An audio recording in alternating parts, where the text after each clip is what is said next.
क्या आपने कभी खुद से ये सवाल पूछा है कि हम वही गलती बार बार क्यों दोहराते हैं? हम जानते हैं कि कोई इंसान हमें नुकसान पहुंचा रहा है, फिर भी हम उसे छोड़ क्यों नहीं पाते? हम रात में अकेले लेटे होते हैं, भीड़ से दूर, फिर भी दिमाग शोर करता रहता है। आज की ये डॉक्यूमेंट्री आपको दूसरों का नहीं, खुद का दिमाग पढ़ना सिखाएगी। ये कहानी है उस लड़ाई की जो हर इंसान अपने ही मन से लड़ता है। ये कहानी है साइकोलॉजी की। साइकोलॉजी यानी मनोविज्ञान इंसान के सोचने, महसूस करने और व्यवहार करने के पीछे के कारणों का विज्ञान है। साइकोलॉजी ये नहीं पूछती कि इंसान क्या कर रहा है, साइकोलॉजी पूछती है वो ऐसा क्यों कर रहा है। जब कोई इंसान ज्यादा चुप रहने लगे तो साइकोलॉजी कहती है ये शांत नहीं, ये सतर्क है। जब कोई हर बात पर हंसता रहे तो साइकोलॉजी पूछती है क्या ये खुशी है या छुपा हुआ दर्द। साइकोलॉजी हमें ये सिखाती है कि हर बिहेवियर के पीछे एक कहानी होती है और हर कहानी की जड़ें दिमाग में होती है। साइकोलॉजी की जड़ें हजारों साल पुरानी है। प्राचीन भारत में उपनिषदों और योग दर्शन में मन को समझने की कोशिश की गई। ग्रीस में प्लेटो और अरस्तु ने सवाल उठाया आत्मा और दिमाग अलग है या एक। लेकिन आधुनिक साइकोलॉजी की असली शुरुआत हुई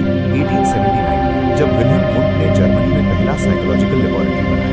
फिर आए सिगमंड फ्रॉइड, जिन्होंने दुनिया को बताया इंसान जो दिखता है वो उसका सिर्फ 10% है, बाकी 90% अवचेतन में छुपा है। फ्रॉइड के बाद Carl Jung, Adler, Skinner, Maslow जैसे वैज्ञानिक आए और साइकोलॉजी धीरे धीरे इंसान को समझने का सबसे ताकतवर विज्ञान बन गया। इंसानी दिमाग 3 स्तरों पर काम करता है। 1. कॉन्शियस माइंड, जो आप अभी सोच रहे हैं, जो आप अभी सुन रहे हैं, जो निर्णय आप जानबूझकर लेते हैं। 2. सबकॉन्शियस माइंड, आपकी आदतें, आपके विश्वास, आपका आत्मविश्वास। 3. अनकॉन्शियस माइंड, दबे हुए डर, भूली हुई यादें, बचपन के जख्म।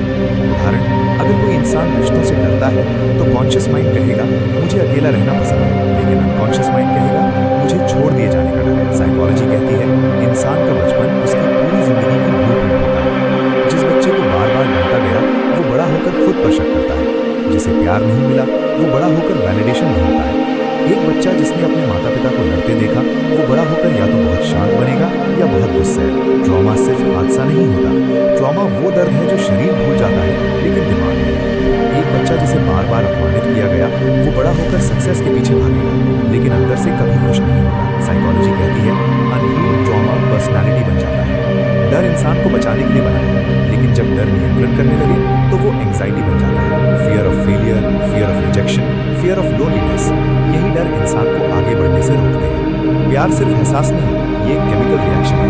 Dopamine excitement, oxytocin attachment, serotonin stability. जब ये केमिकल्स बैलेंस होते हैं तो प्यार ऑब्सेशन बन जाता है। 4 प्रकार के अटैचमेंट, 1. सिक्योर, 2. एंग्शियस, 3.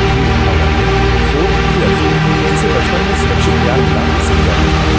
मैनिपुलेशन जोर से नहीं, ये आराम से।